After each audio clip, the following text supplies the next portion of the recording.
እስካሁን እኮ አልመጡም። ይሄን እኮ አላማቸውን እየቀጩ ነው። ምን እያደረግሽ ነው? እንዴት ታይብሻል እኮ እናትሽ እንዳጠረጠርሽ ብቻ። የራሷ ጉዳይ። ቆይ አንቺ ምን እያደረግሽ ነው? ጥቅምሽ ምንድን ነው? ማለት አልገባኝም። መሸኩ አራኒ በቃ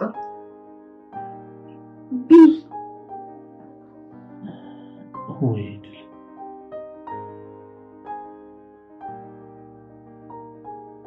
እድል እያስጨነቅሽኝ እኮ ምንድነው? ሌላ ጭንቀት ያለብኝ ጭንቀት ይበቃኛል። ቢኒ ሮማን ወላጅ እናት ናት። እድል ዛሬ ላይ በስተመጨረሻም ሮማን የቢኒ እናት መሆኗን እንግዲህ ለቢኒ ነግረዋለች። ታዲያ ቢኒም ይሄን ነገር ሲሰማ ማመን አቅቶታል ማለት ነው። እስቲ እድል ዛሬ ላይ ለቢኒ ይሄንን እውነታ መናገሯ ልክ ነው ብላችሁ የምታስቡ እስቲ ይሄን ቪዲዮ አንዴ ላይክ እያደረጋችሁ። ታዲያ ዛሬ ላይ እንግዲህ እድል ለቢኒ ለዘመናት የተደበቀው ሮማን የሰራችውን ተንኮል ለዘመናት ደብቃ እንግዲህ ይሄ ሁሉ ሀብት ለመውረስ ብላ እስከዛሬ የጠነሰሰችው ሴራ እንግዲህ ዛሬ ላይ እድል ሙሉ ሚስጥሩን እንግዲህ ዝርግፍ አድርጋ ለቢኒ ነግረዋለች። ቢኒም እንግዲህ ይሄንን ነገር በጭራሽ በህይወቱ ጠብቆትም አያውቅም። ሮማን ገና ስሟ ሲጠራ ነበር የሷ ስም ሲሰማ በጣም የሚበሳጨውና ብዙ ነገሮችን የሚለው ማለት ነው። ስለሷ ያሉትን መጥፎ ነገሮች ሁሉ ዘርዝሮ ስለማይጨርሰው ገና ስሟ ሲነሳ ነበር የሚበሳጨው። ዛሬ ደግሞ እሷ እናቱ መሆኗ ደግሞ ዛሬ ላይ በእድል ተነግሮታል ማለት ነው። እድልም የነገረችውን ነገር እንግዲህ ሲሰማ እንግዲህ ማመን አቅቶት እንግዲህ እዛው ክው ብሎ ደርቆ ቀርቷል ማለት ነው። በሌላ በኩል ደግሞ እነማሚ ቤት ውስጥ ቁጭ ብለው እንግዲህ ተጨንቀው እየጠበቁ ነው ማለት ነው። ታዲያ እዚህ ጋር እነሱ ካሁን ይመጣሉ አይመጡም የሚለው ነገር ጭንቀት ይዟት ማሚ ስልክ ይዛ እየተንጎራደደች ነው። ግን ደግሞ አሁን ላይ ቢኒ የሰማው ነገር በጣም ትልቅ ሀዘን ውስጥ ስለሚከተው እዚህ ጋር እንኳን መመለስ የሚለው ነገር ሊታሰብ ቀርቶ ቢኒ አሁን ላይ ያለበትን ነገር ራሱ በቅጡ አያውቅም ማለት ነው። እንደውም እሱ ጭንቀት ላይ ነበር። ምክንያቱም ደግሞ እድል የማሚ ልጅ መሆኗን ዛሬ ላይ እንግዲህ አልኮል ይዘው እየጠጡ እያለ እንግዲህ አልጋ ላይ በተኛችበት እንግዲህ የለበሰችው ልብስ ሲያይ እንግዲህ ከጀርባዋ ላይ ያለውን ጠባሳ በማየት እንግዲህ እርግጠኛ መሆን ችሏል ማለት ነው። ይሄ ነገር ደግሞ በጣም አሳስቦት ነበረ። ምክንያቱም ደግሞ ይሄን የጠነሰሰችው ሮማን ነች። ሮማን ይሄ ሁሉ ተንኮል ሴራ ለምን አሰበች? ለምን ማሚ ልጅሽ ሞታለች ብላ ለ18 ዓመት ያክል ደብቃት የውሸቷን የቀብር ወይም ደግሞ የሷን ሞት እንግዲህ እንደ ተከናወነ አስመስላ ማሚን ስትሸውዳች ለምን ኖረች የሚለው ነገር በጣም አስገርሞትና አስደንግጦት ነበርና ይሄ ነገር ደግሞ በጣም ትልቅ ጭንቀት ውስጥ ከቶት ነበር። ግን ደግሞ ገና በዚህ ጭንቀት ውስጥ እያለ ደግሞ እድል ጭራሽ ደግሞ ይሄ ሁሉ ተንኮል ስትሰራ የነበረችው ሴትዮ ሮማን ያንተ ወላጅ እናት ነች የሚለውን ነገር ዛሬ ላይ ስትነግረው እንግዲህ እሱ እንግዲህ በጣም እንግዲህ ደንግጧል። የሚያደርገውን ነገር ሁሉ አጥቷል ማለት ነው። ከዚህ በኋላ ምን ይፈጠራል የሚለውን ነገር ስናስብ እንግዲህ ለቢኒ ይሄ ነገር በጣም ትልቅ ሀዘን ነው ማለት ነው። ምክንያቱም የሷን ተንኮሎች፣ የሷን ሴራ፣ መጥፎ ስራዎች በሙሉ አውቋል። አሁን ላይ ደግሞ ጭራሽ ያቺ ክፉ ሴት ደግሞ የሱ እናት መሆኑን ሲገነዘብ ደግሞ በጣም ያዝናል ማለት ነው።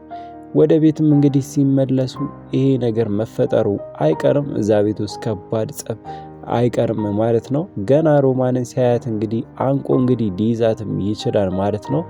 ከዛም በኋላ እንግዲህ እዛ ጋር ማሚም ይሄን ሚስጥር የእህቷን ጉድ እንግዲህ እዛ ጋር ተዘርግፎ ልትሰማው ትችላለች። ያው እዚህ ጋር ከእንግዲህ በኋላ እስከዛሬ ሲያደርገው እንደነበረ ዛሬ ላይ እንግዲህ ቢኒ ምን ሆነ ነው ተጨንቀሃል፣ ፊት ልክ አይደለም የሚለውን ነገር ማሚ በተደጋጋሚ ስታነሳ ነበር። እሱ ግን ደበቅ አድርጎ ይሄንን ነገር ሲያልፍ ነበረ። ምክንያቱም ደግሞ ይሄን ነገር ላይ እርግጠኛ ከሆነ በኋላ ነው ለማሚ እድል ልጅሽ ነች የሚለውን ነገር መናገር የፈለገው።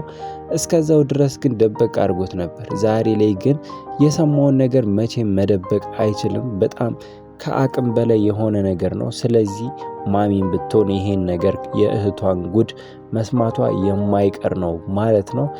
እዛው እሱም እንግዲህ እድል ደግሞ የማሚ ልጅ መሆኗ መናገሩም አይቀርም። ምክንያቱም ይሄም ዞሮ ዞሮ የሮማን እቅድና ሴራ ነው ማለት ነው። ከሴራዎቿ አንዱ ነው ማለት ነው። ስለዚህ እዚህ ጋር እንግዲህ ቤቱ ድብልቅልቅ ውስጥ መግባቱ አይቀርም ማለት ነው። እንግዲህ ይሄን ነገር እንዴት ብለው ያልፉታል የሚለው ነገር በጣም ከባድ ጥያቄ ነው ማለት ነው።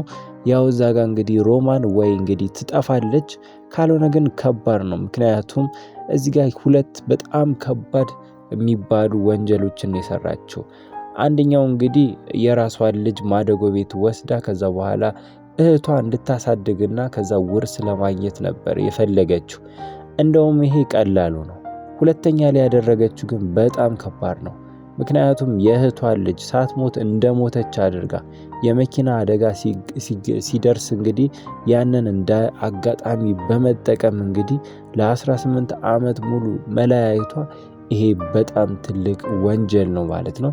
ስለዚህ ማሚም እንግዲህ ምንም ያክል እህቷ ብትሆን ራሱ ይሄ ሁሉ ግፍ ሰርታባት ዝም ትላታለች የሚል እምነት የለንም። ስለዚህ እሷ ላይ ከባድ እርምጃ እንደምትወስድባት በጣም የተረጋገጠ ነገር ነው ማለት ነው። ስለዚህ ሮማን እዛ ጋር ወይ ከዛ ቤት ብን ብላ ካልጠፋች ምናልባትም እንግዲህ ቀጣዩ ጊዜዋን እንግዲህ የምታሳልፈው እስር ቤትም ሊሆን ይችላል ማለት ነው። ሌላኛዋ ደግሞ ሜላት ነች።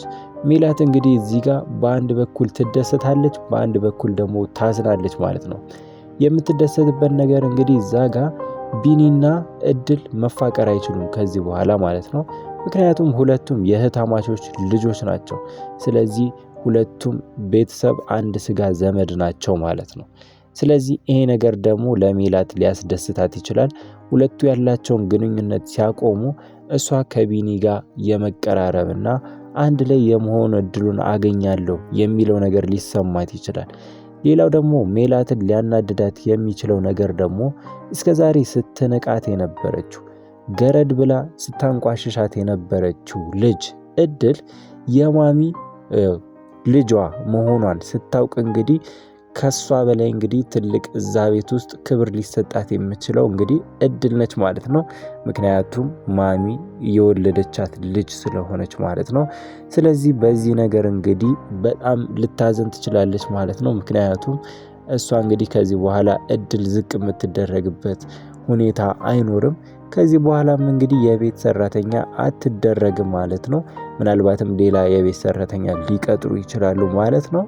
እድል ከዚህ በኋላ የዛ ቤት አንድ አካል፣ አንድ ቤተሰብ፣ አንድ ልጅ ስለምትሆን እንግዲህ ሌላ ሰራተኛ ይቀጥራሉ። እድል እንግዲህ እዛ ቤት ውስጥ ተከብራ ትኖራለች ማለት ነው። ይሄ ደግሞ ለሜላት በጣም